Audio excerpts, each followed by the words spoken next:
নমস্কার, আপনারা দেখছেন নিউজ মুখ্য বার্তা। সকলের সাথে সকলকে নিয়ে নিউজ মুখ্য বার্তা দেখতে চ্যানেলটি সাবস্ক্রাইব করুন।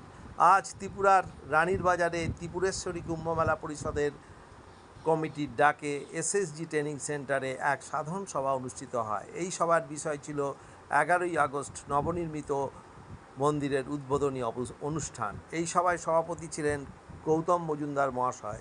বিশিষ্ট অতিথিদের মধ্যে উপস্থিত ছিলেন রানীর বাজার পৌরসভার মাননীয় chairperson Shrimati Aparna Shukla Das, vice chairman Prabir Kumar Das, মণ্ডল সভাপতি গৌরাঙ্গ ভৌমিক, স্বামী নির্মলানন্দগিরি মহারাজ এবং এলাকার কাউন্সিলরগণ এবং বিশিষ্ট ব্যক্তিগণ। এই সভায় স্বামী নির্মলানন্দগিরিজি মহারাজ কী জানালেন তা আমরা তুলে ধরলাম।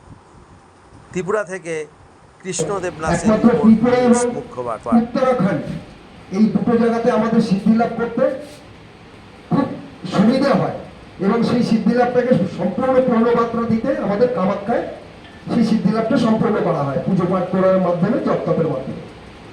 তো এই হেন অবস্থা থেকে আমরা সেটা করবার পরে আমরা স্থানীয়ভাবে তৎকালীন সময়তে যে এখানকার গৌতম বাবু কমিশনার, এখানে মণ্ডল এবং প্রবীর বাবু, মণ্ডল গৌরাঙ্গ বাবু এবং প্রবীর বাবু, এদের নিয়ে আমরা এদের সাহায্য চাই এবং এনাদের পক্ষে মানে পুরো পরিষদের পক্ষে যতটা সম্ভব সাহায্য করার তার থেকে বেশি করেছে।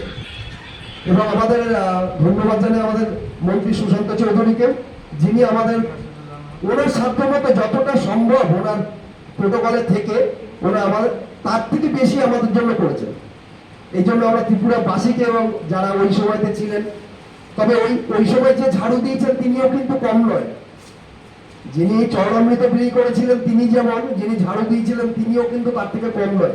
প্রত্যেকে যার যার মতন করে আমাদের খুব সামান্য পয়সা নিয়ে শুরু করেছিলাম আমরা কুম্ভমেলা, কিন্তু ত্রিপুরাবাসীদের অকুণ্ঠ ভালোবাসা এবং দানে ধ্যানে পয়সায় খাদ্য খাবারে আমাদের এটা এমন পরিপূর্ণ হয়েছিল। পরবর্তীকালে আমি শুনেছিলাম যে আমাদের এই গোপাল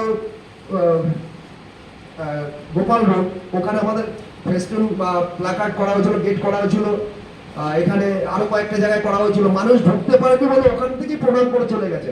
তারপরে এত ব্যাপক মানুষের সমাগম হয়েছিল খুব সামান্য সময়ের ভেতরে।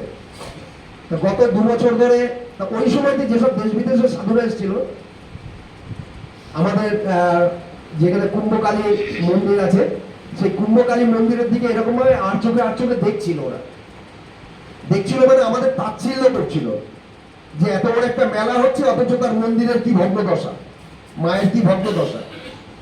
এটা আমার বিশেষ করে আমার খুব খারাপ লেগেছিল। আমি এই নিয়ে গুরুজির সঙ্গে আলোচনা করেছিলাম, এনাদের সঙ্গে আলোচনা করেছিলাম এবং তখন মনে হচ্ছিল ঠিক আছে এখানে একটা মন্দির হোক। সেই মন্দির করতে গিয়ে এখানে বহু মানুষ আছে যারা প্রত্যেককে পরোক্ষে তার যতটা সম্ভব তার থেকে বেশি সেই সহযোগিতা করেছে। তার মধ্যে এখানে মঞ্চ উপবিষ্ট আছেন এনারা তো আছেনই, ওখানে দিলীপ, রাজেশ, বাবলু, গোপাল, কৃষ্ণ, কাউকে বাদ দেওয়া যাবে না। মানে এরা একদম সক্রিয়ভাবে মানে দিন রাত যখন যেখানে ডাকা হচ্ছে পৌঁছে যাচ্ছে। আমি কয়েকজনের নাম জানি তাই কয়েকজনের বললাম, আরো এরকম অনেক আছে যাদের নাম আমি এখনো জানতে পারিনি বা জানলে মনে থাকে না আর কি, কত মনে রাখবো। তা এইভাবে অবস্থায় সেই মন্দির আমরা গঠন করা শুরু করি। আমি শেষ যে পর্যন্ত হিসাব পেয়েছিলাম তাতে শুধুমাত্র 6 লক্ষ টাকার রড লেগেছিল। তো মন্দির এখনো খুব সামান্য পরিমাণে ঠিক পরিসর মতন এসে পৌঁছেছে বলে আপনারা গেলে দেখতেও পাবেন। আমি তো অনুরোধ করবো এখানে যারা আছেন তাদের যারা পরিচিত আছেন সকলকে নিয়ে আপনারা একটু মন্দিরটা পরিদর্শন করবেন যে মন্দিরটা এরা কত দূর পর্যন্ত করতে পেরেছে। আমরা ভিক্ষে করছি লোকের কাছে, কেউ 1 বস্তা সিমেন্টও দিয়েছে, কেউ 100 টাকাও দিয়েছে, আবার কেউ 1,74,000 টাকাও দিয়েছে, এরকমও আছে।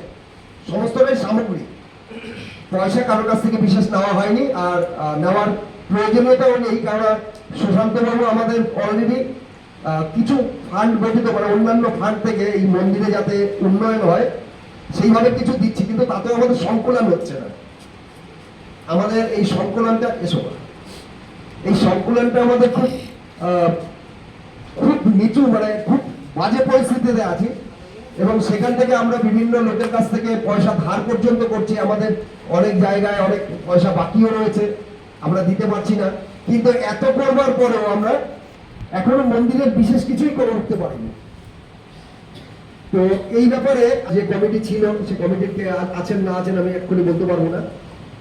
তো যারা বর্তমান সক্রিয়ভাবে রয়েছে, আমি তো চাই দ্রুত এগিয়ে নিয়ে যাওয়া যায়, এবং সে কমিটিতে আছে বলেই সে কাজ করবে, অথচ কমিটিতে নেই সে কাজ করবে না, এটা নয়। রাজ্যের জন্য যদি আমি বিশেষভাবে কামাখ্যাতেই থাকি, ত্রিপুরা রাজ্যের থেকে ত্রিপুরা রাজ্যকে উন্নত করবার জন্য যদি আমরা দেশ বিদেশ থেকে এসে